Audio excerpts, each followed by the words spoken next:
के साथ साझा नहीं करता हूं, लेकिन मैं यहाँ समर्थन करता हूं। अगर माननीय ढोलू जी भी आए हैं, माननीय राय सिन्हा भी आए हैं, हालांकि उनसे मेरी वैचारिक लड़ाई और आगे भी चलेगी।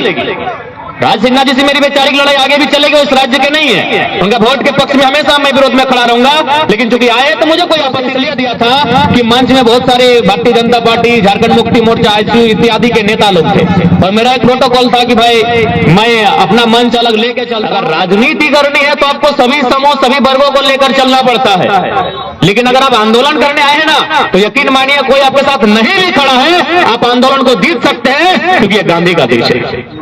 ये गांधी का देश है। आप आंदोलन अकेले कर सकते हैं, अकेले कर सकते हैं। ये महात्मा गांधी का देश है, जिन्होंने दुनिया के सबसे ताकतवर सेना को अपने अहिंसा के आंदोलन पर जमीन पर बैठाया है, जम मिन के उसे जमीन पर लिटाया है, उसे घुटने पर टिकाया है। वो गांधी का देश है। सभी को क्रांतिकारी जोहार। जहां तक मजदूर का सवाल है, चूंकि ये विस्थापन का क्षेत्र है, मेरा बचपन का लगभग 15 साल यही हमारा मामा घर आंधी में बीता है, तो हम लोग बहुत करीब से विस्थापन की चीजों को समझते हैं, माइंस की चीजों को समझते हैं, और मजदूर की चीजों को हम लोग समझते हैं। जहां तक मजदूर का सवाल है, तो एक शायर ने बड़ा मार्मिक लाइन लिखा है कि लोहे की खोज करने वाला भी मजदूर था। जिसने लोहे की खोज की थी वो मजदूर था, जिसने उस लोहे को खोद कर निकाला वो भी मजदूर था, जिसने उसे एक सांचे में ढालकर पिघालकर गोली का रूप दिया वो भी मजदूर था। बस जिसने गोली को बंदूक में चलाया वो मजदूर नहीं था। बिल्कुल, भारत एक लोकतांत्रिक देश है, मानते हैं, सम्मान करते हैं, भारत की संविधान का सम्मान करते हैं, लेकिन एक सवाल हमारे मन में आता है। हमारे मन में एक सवाल हमेशा आता है कि ये नियम कानून का ताक केवल मजदूरों के लिए क्यों? ये नियम कानून का ताक असहाय, बेबस, लाचार लोगों के लिए क्यों?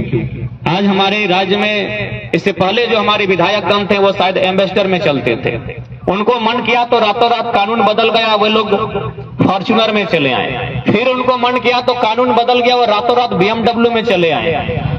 जब इस देश के, इस राज्य के संपन्न लोग जब उनको मन करता है अपने मन के मुताबिक कानून बना लेते हैं, तो फिर अगर मजदूरों की बात आती है तब कानून क्यों नहीं बनता है?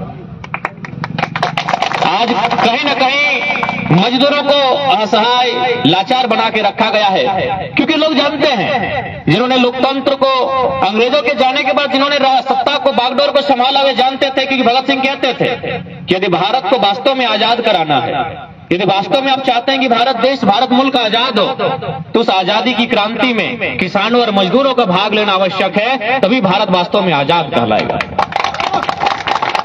लेकिन आज चूंकि जब हम यहाँ आ रहे थे तो बहुत सारे लोगों ने कहा कि हमारे समर्थन में बहुत सारे विधायकगण आए थे। मैंने कहा अच्छी बात है, चूंकि अगर ये खुशी का समय होता तो शायद हम नहीं पहुंचते, क्योंकि मेरा एक प्रोटोकॉल है।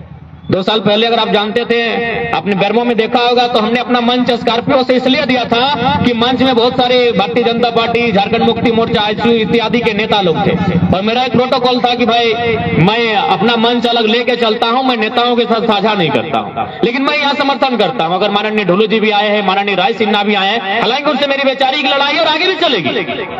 राज सिन्हा जी से मेरी वैचारिक लड़ाई आगे भी चलेगी, उस राज्य के नहीं है। उनका वोट के पक्ष में हमेशा मैं विरोध में खड़ा रहूंगा, लेकिन चूंकि आए तो मुझे कोई आपत्ति नहीं है, चूंकि ये मजदूरों का समस्या है और पीड़ा के मामले में मैं अपने प्रोटोकॉल का ध्यान नहीं रखता हूं, इसलिए मैं यहां तक आया हूं।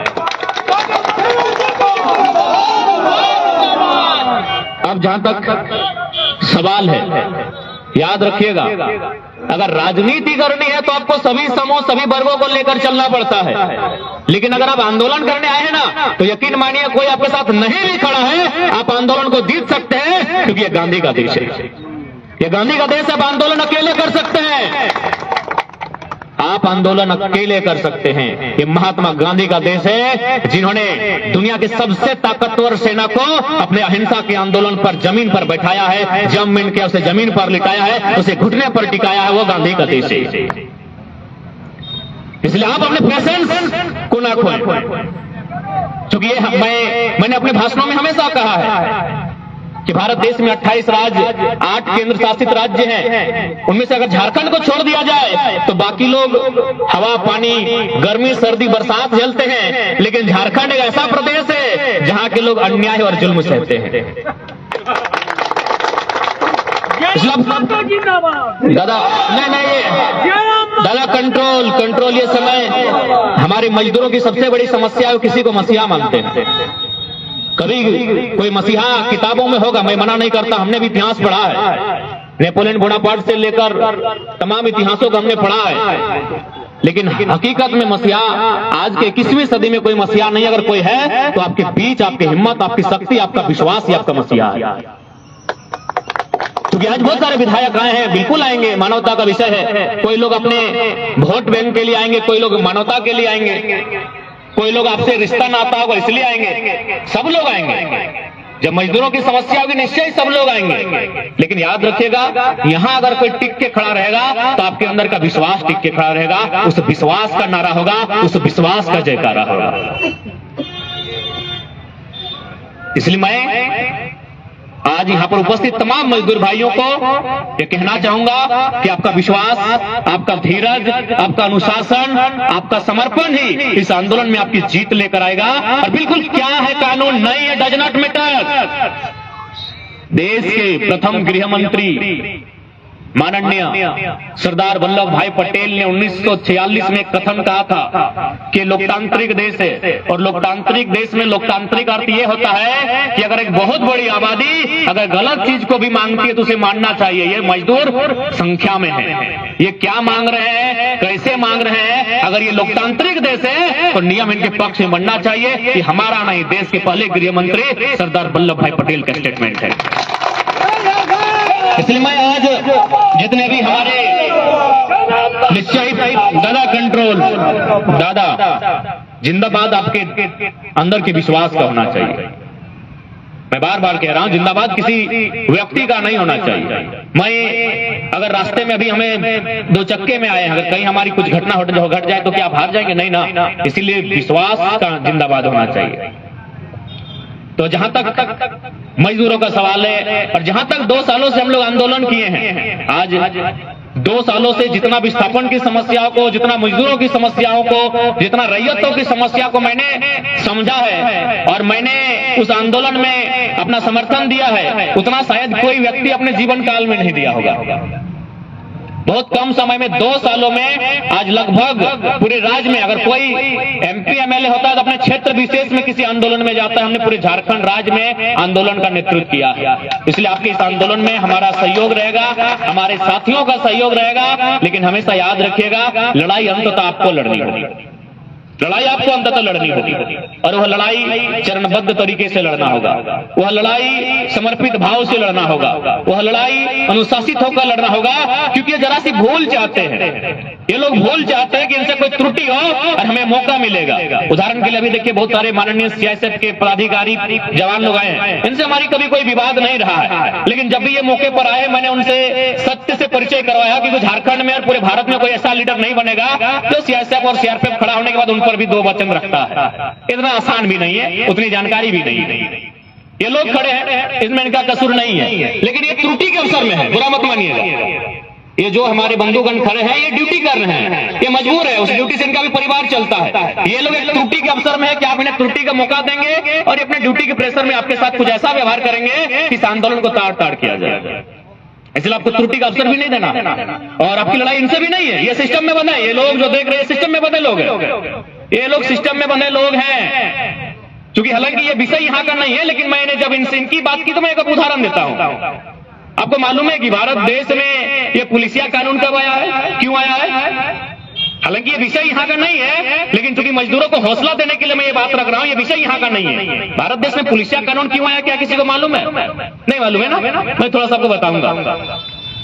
चूंकि इसलिए बताऊंगा चूंकि आज भी अंग्रेजों की व्यवस्था इस भारत में है, आज भी जनरल डायर यहाँ जिंदा है, आज भी जो अंग्रेजों के तमाम पदाधिकारी हैं वो आज भी जिंदा है, बस भारतीयों के रूप में अत्याचार करते हैं। ये पुलिसिया कानून की व्यवस्था की गई थी आपके 1861 में। उस समय भारत देश में कानून बना था, उसका नाम था इंडियन पुलिस एक्ट। क्यों बना था मैं आपको बता रहा हूँ, चूंकि ये विषय नहीं है, लेकिन चूंकि मुझे लगता है मजदूरों को जानना चाहिए कानून बना क्यों था, क्योंकि उनका सामना उस कानून में बैठे लोगों से बराबर होगा। उस समय अंग्रेज क्या करते थे, गांव के लिए, गांव में लगान लेने के लिए व्यापारियों से चंदा लेने के लिए, जब हम लोग चंदा वसूलते हैं तो चंदा लेने के लिए एक अधिकारी बनाए थे, एक अधिकारी को डिप्यूट किए थे, जिसको हम लोग कलेक्टर आज भी बुलाते हैं। ये अंग्रेजों की व्यवस्था, ये हमारी व्यवस्था नहीं है। वो क्या करता था, गांव में जाके अंग्रेजों के दूत के रूप में लगान की वसूली करता, यानी कलेक्ट, हम लोग सिंपल जानते हैं कलेक्ट करना, चंदा कलेक्ट करना, कलेक्ट मतलब कलेक्टर, वही कलेक्ट शब्द है कलेक्टर। तो कलेक्टर जब गांव में जाने लगा था, सब लोग सरल किसान नहीं थे, एक दो ने उनको धर के धुम्मस दिया, 2-4 फाइट लगा दिया कलेक्टर को। अब कलेक्टर गए अंग्रेजों के पास कि भाई हम तो भारत देश में से चंदा नहीं ले पाएंगे, ऐसे लगान वसूल नहीं कर पाएंगे, क्योंकि कुछ लोग थोड़ा गर्म किस्म के मिजाज के होते हैं, वो हमें मारपीट करते हैं। तब उन्होंने कहा ठीक है, आप चिंता मत कीजिए, आप अपने काम को जारी रखिए, हम आपके लिए ऐसी व्यवस्था लाएंगे जो हमारी ईस्ट इंडिया कंपनी को भी बचाएगी और आपको भी बचाएगी। तब उन्होंने सबसे पहले इंडियन पेनल कोड की स्थापना की, उसके बाद इंडियन पुलिस एक्ट की स्थापना की 1861 में। और आज भी आप देख सकते हैं, यदि आपके घर में, यदि आपके खेतों में कोई हाथी घुस जाएगा, कोई नहीं पहुंचेगा, लेकिन कंपनी के गेट में जैसे आप पहुंचते हैं, सीएसएफ के लोग पहुंच जाते हैं। बुरा मत मानिएगा, ये भारत, आप बुरा मत मानिएगा, आप ड्यूटी करें, बुरा मत मानिएगा, भारत के इतिहास को समझिए। उस समय क्या था ईस्ट इंडिया कंपनी, उस समय क्या था ईस्ट इंडिया कंपनी, आज क्या है हिंदू कंपनी। उस समय क्या था ईस्ट इंडिया कंपनी। भारत को कभी अंग्रेजों ने गुलाम नहीं किया था लड़के, उन्होंने एक व्यवस्था लाया था, उस व्यवस्था का नाम था ईस्ट इंडिया कंपनी। तो जब वो कलेक्टर मार खाया, जिसको अभी हम लोग डिप्टी कलेक्टर बोलते हैं, हालांकि उनसे हमारी कोई शत्रुता नहीं है, तो जब कलेक्टर ने मारपीट हुआ कलेक्टर के साथ, तब उन्होंने अंग्रेजों से गुहार लगाई और एक व्यवस्था बनाई गई कि आपकी ईस्ट इंडिया कंपनी को भी बचाएगा और कलेक्टर को भी बचाएगा। अभी उदाहरण के लिए, इतनी भीड़ में हम लोग हैं, अगर हमें कोई समस्या होगी और अकेले डीसी को समस्या होगी, बताइए पुलिस किसकी सुरक्षा में जाएंगे? डीसी की सुरक्षा में जाएंगे? तो वही तो उस समय का कलेक्टर है, अंग्रेजों के टाइम वही कलेक्टर था। तो आज भी ये जवान वही काम कर रहे हैं, वो ईस्ट इंडिया कंपनी की बचाव में जाते हैं, वो डीसी यानी कलेक्टर के बचाव में जाते हैं। और एक लाइन छूट गई थी, कलेक्टर के ऊपर एक कमिश्नर होता है, तो कमिश्नर का मतलब था, कमिश्नर आया है कमीशन वर्ड से, तो कमीशन का मतलब है जब कलेक्टर पैसा इकट्ठा करके देता था और कमिश्नर अपना कुछ उसमें कमीशन काटता था। कमीशन समझ रहे हैं आप लोग, बहुत अच्छी तरह से कोलफील्ड वाले तो बड़ा अच्छा जानते हैं कमीशन। तो कमीशन को पॉकेट में रख के जो अंग्रेजों के खजाने तक पैसा लेके जाता था, उसको कमिश्नर कहते थे। आज हमारे पास उत्तरी छोटा नागपुर का कमिश्नर हजारीबाग में बैठता है और प्रत्येक जिला में कलेक्टर बैठता है। तो वही तो व्यवस्था आज भी है, वही तो व्यवस्था आज भी है। आज भी पुलिस के जवान उस समय नहीं जाएंगे जब आपके खेतों में हाथी आएंगे। बहुत सारे लोग हमने जब ये बयान दिया तो लोगों ने कहा कि कंपनी में हमारे पुलिस इसलिए जाती है कि कंपनी टैक्स देती है। हमने कहा मेरा खेत भी टैक्स देता है, हम लगान कटाते हैं, हम रसीद कटाते हैं, मेरा खेत भी टैक्स देता है, मेरा खेत भी टैक्स देता है। आज टुंडी के जंगलों में, नवाडी के जंगलों में एक साथ में 200 हाथी घुसे हैं, वहां एक भी पुलिस नहीं दिखता है। मेरा खेत भी टैक्स देता है। आपकी जानकारी के लिए मैं बता दूं, मेरा खेत भी टैक्स देता है। मैं वहां रसीद कटवाता हूं सीआई के यहाँ जाकर, जो कि सीओ की निगरानी में होता है। हमारा रसीद कटाते हैं। मेरा जमीन का टुकड़ा भी आपको टैक्स देता है, लेकिन जब मेरे जमीन के टुकड़े में कोई संकट आता है, एक भी पुलिस नहीं जाती है। बीसीसीएल में संकट आए, एकदम 4 दीवारी घेर के खड़ी हो जाती है। ये है हमारे भारत देश की सच्चाई, ये हमारी भारत की सच्चाई है। आज भी वही व्यवस्था है, तो इसलिए उस व्यवस्था से लड़ना होगा तो आपको गांधी बनना होगा। ये मैं उदाहरण इसलिए दिया, आपके हौसले के लिए मैंने दिया है कि यदि आप अंग्रेजों की उसी व्यवस्था से लड़ना चाहते हैं तो आपको गांधी बनना पड़ेगा। अकेला गांधी जो लाठी के दम पर कभी चैपलिन तो कभी चार्लिन सबको घुटने पे ला के खड़ा करता था, वो गांधी आपको बनना होगा। यानी आप जो भी आंदोलन कर रहे हैं, आपकी मांगे जो भी है, आपको मौका नहीं देना होगा। आपको शांतिपूर्ण होकर आपको एक ढंग से इस आंदोलन की नेतृत्व करना होगा, इस आंदोलन की अगुवाई करनी होगी, क्योंकि मुझे पूर्ण विश्वास है आपका दृढ़ संकल्प ही इस आंदोलन में आपको विजय लेकर आएगा। और मैं प्रबंधन से कहना चाहूंगा कि मानवता का ख्याल करे, हमेशा मुनाफा भी मायने नहीं रहता है, क्योंकि कफन का कोई जेब नहीं होता है। मैं जितने भी प्रबंधन में बैठे लोग हैं, मैं उनसे आग्रह करना चाहूंगा कि मानवता का भी ख्याल रखें और अपने गेट के बाहर आए, अपनी महंगी गाड़ी से नीचे अपना कदम रखें, अपने एसी के कमरे से बाहर आए और मजदूरों के बारे में बैठकर मजदूरों के बीच चर्चा करें, तब जाकर इस समस्या का समाधान होगा।